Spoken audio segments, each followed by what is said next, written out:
چنانچہ حضرت امام یوسف بن اسماعیل نبہانی قدس سرہ نورانی نقل کرتے ہیں، حضرت سیدنا شیخ محمد بندیری دینیاتی علیہ رحمۃ اللہ باقی فرماتے ہیں، میرے دادا کا علیہ رحمۃ الرحمان کی وفات کے بعد کسی نے خواب میں انہیں ریت کے ٹیلے پر کھڑا دیکھ کر عرض کی ما فعل اللہ بک، یعنی اللہ عز و جل نے آپ کے ساتھ کیا معاملہ فرمایا؟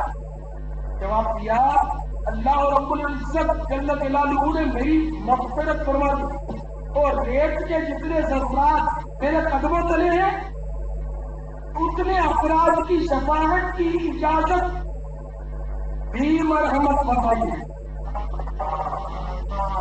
ہمیں صرف مغفرت نہیں بلکہ یہ انعام میں کہ اتنوں کی شفاعت ریت کے ذریعے جو تمہارے قدم کی اتنوں کی شفاعت کی تم کرو۔ آپ دیکھنے والے نے میرے کیا اتنا بڑا رتبہ آپ کو کون سی نیکی کے سبب ملا؟ جو کچھ فرمایا جگر تھام کر سنی،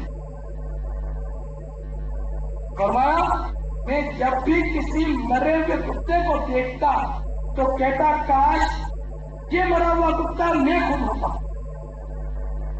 الحمدللہ میرا یہ اور بارگاہ الہی میں مقبول ہو گیا، مجھے موقع ملا۔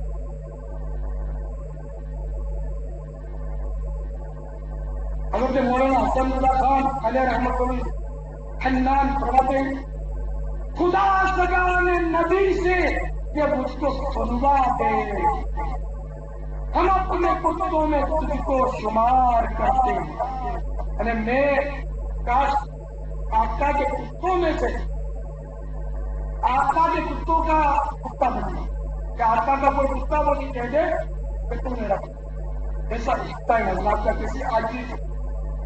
اچھا تو یہ جنہوں نے نقل کی نا یہ حکایت جامعہ کرامات اولیاء، یہ آج کل کے عام کوئی عالم نہیں تھے کہ وہ بڑے بزرگ تھے اور سرکار عالم کے دور کے بزرگ نہیں ہیں،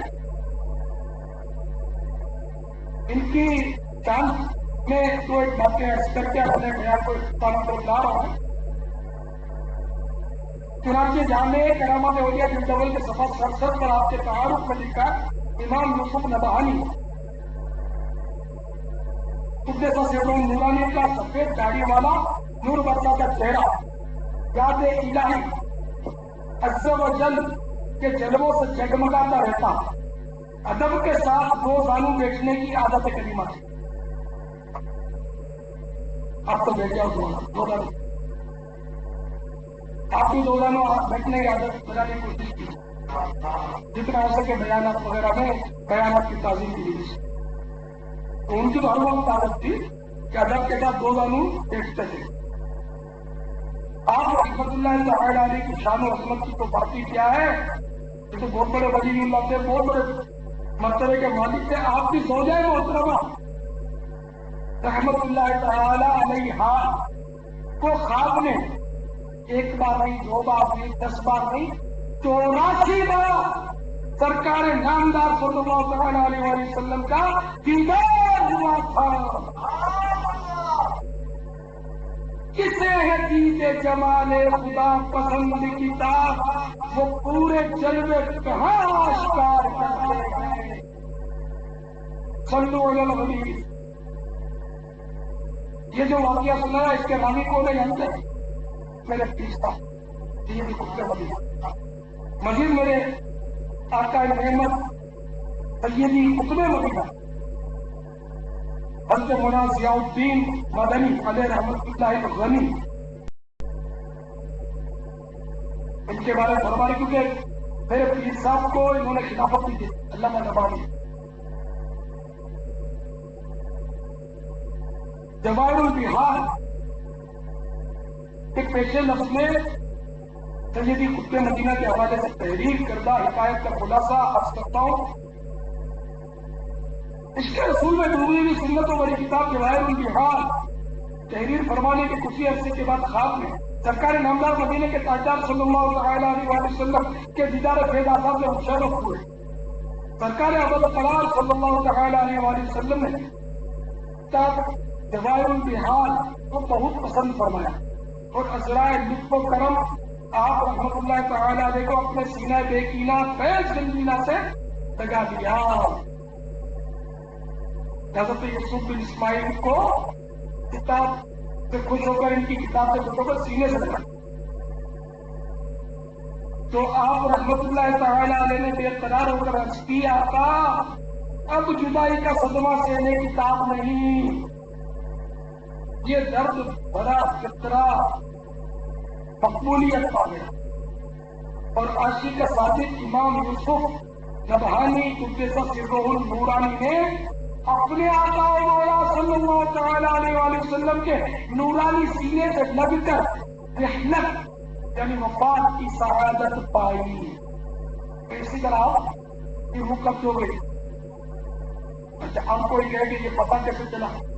خان میں زیارت ہوئی اور ان کی روح بھی قبض ہو گئی سینے سے لگ کر، تو پتہ کیسے چلا؟ تو وہ پتہ ایسے چلا کہ آپ نے اپنے شاگرد رشید کو خواب میں یہ بشارت حضرت علامہ امام یوسف بن اسماعیل نبہانی قدس سرہ النورانی نے یہ بتایا کہ جو واقعہ میں نے بیان کیا کہ ان کو بتایا کہ میرے ساتھ کیسا ہوا تو میری وفات اس شان سے ہوئی.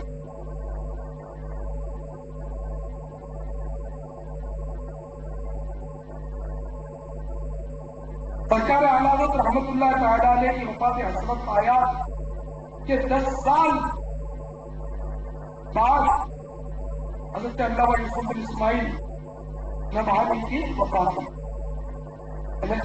1350 میں سرکار اعلیٰ حضرت تو 1340 ہجری میں وفات ہوئی. امر رحمت ان کے مرکز پر گوہر باری کرے، حشر میں شان کریمی ناز برداری کرے.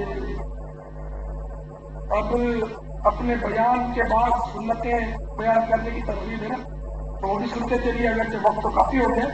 انشاءاللہ بس بالکل ختم ہو رہا ہے بیان.